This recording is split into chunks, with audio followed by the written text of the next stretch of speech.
Hey everyone, Saintsfan back again with another GTA 5 video, and today I'm going to be showing you guys how the Vortex compares against the other bikes in its class.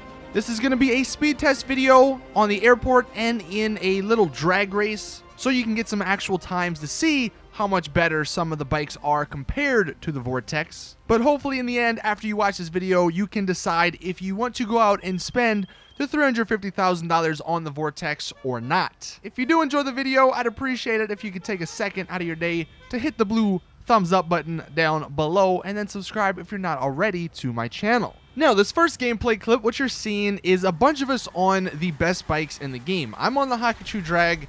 There's a few other people on the Baddie, the Vortex, the Akuma, the regular Hakuchu, and we're going from one end of the airport, making the turn all the way to the other. And you'll see in the gameplay, the Hakuchu Drag, the regular Hakuchu doing a wheelie, and the Baddie doing a wheelie. They smoke every other bike in this test.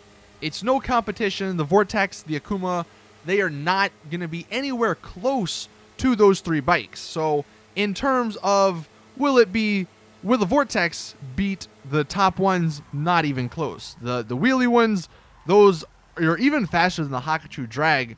And then the Hakuchu Drag, if you don't include wheeling, is still the king of the castle. So if you're looking to buy the Vortex based off of top speed, it's not up there, so do not buy it based off of top speed.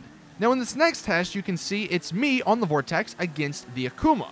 The Akuma is more equivalent to this Vortex, one, because they look similar, two, because both cannot wheelie very well, and three, because they have similar times you'll see in the drag race. So in this test, when we go from one side of the airport to the other, the Akuma has a little bit of competition with this bike. Now, the Akuma is still better.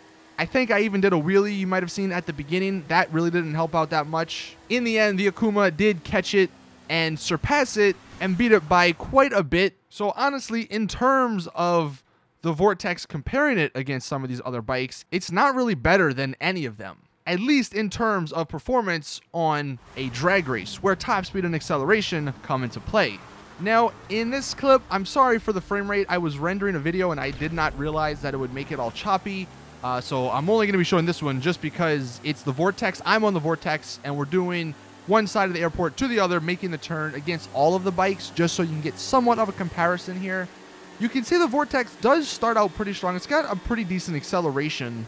Once we hit that turn, or right before it, that's when all the other bikes start to catch up. The Hakuchu Drag, the ones on the wheelie. The only other one that's sort of with it is the Akuma, but that's just because its acceleration, you can't wheelie with it, so it doesn't get that boost, and it's sort of on par with this Vortex. Now some official drag times, just so you can put some numbers with what I'm saying. The Vortex, starting with it, it comes in on this freeway drag race. It's really short. This, like every other drag race, just tests the acceleration and the top speed. Its lap time for this is 23.13 seconds. Now, it's not bad. It's still better than most of the bikes that you can buy.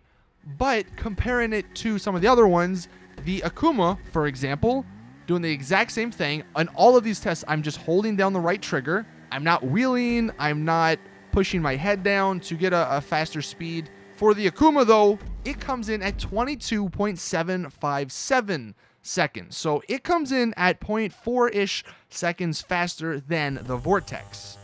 So that just confirms that one test where it was just the Akuma and the Vortex. Next up, the Baddie. This one comes in regularly at 23.839 seconds. Honestly, the Baddie's not that fast if you can't wheelie.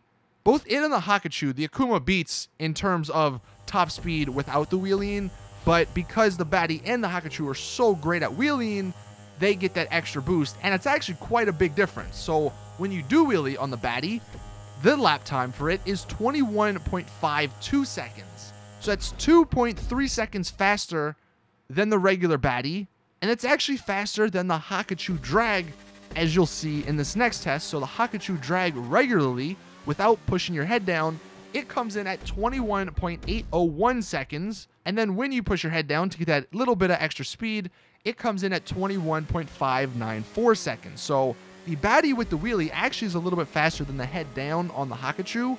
And unfortunately, I don't have the regular Hakuchu to test, but I believe it is actually a little bit faster than the baddie doing a wheelie as well. So the wheelie is still OP, but that's not really that practical to use in a race. So the Hakuchu drag, I think, is still the best in terms of racing and in terms of every single category.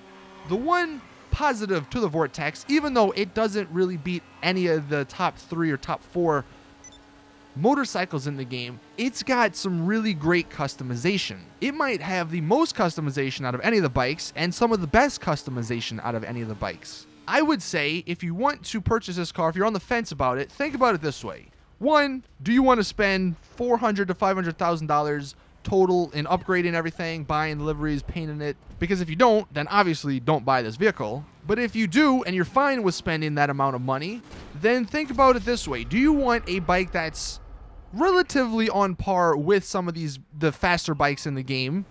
It's not that much slower, and in a race, ultimately, it's going to come down to the driver. But are you willing to sacrifice that little bit of performance for the extra customization and just newness and freshness factor of the bike? Because if you've had the Kuma or the baddie or even the Hakuchu, the regular one, those have been in the game for 2-3 years now. So if you want something new, then that might justify your purchase.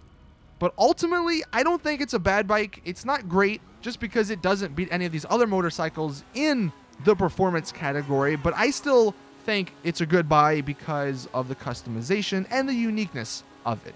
So hopefully this video helped you guys out. Let me know in the comments if you plan on buying one of these Vortexes. Just do keep in mind, I mean, the Sanctus comes out, that's $2 million. That comes out Friday. And then who knows when the Shotaro, the Tron bike, is going to come out. That's going to be $2.3 million. So you may actually want to end up saving money for those 2 bikes instead of purchasing this one. But it's all up to you. Let me know in the comments. Thank you all for watching. Again, drop a like if you did enjoy. That'd be much appreciated. Subscribe for more awesome GTA content. See you all in the next video. As always, it's your boy Saintsfan. I'm out. Peace.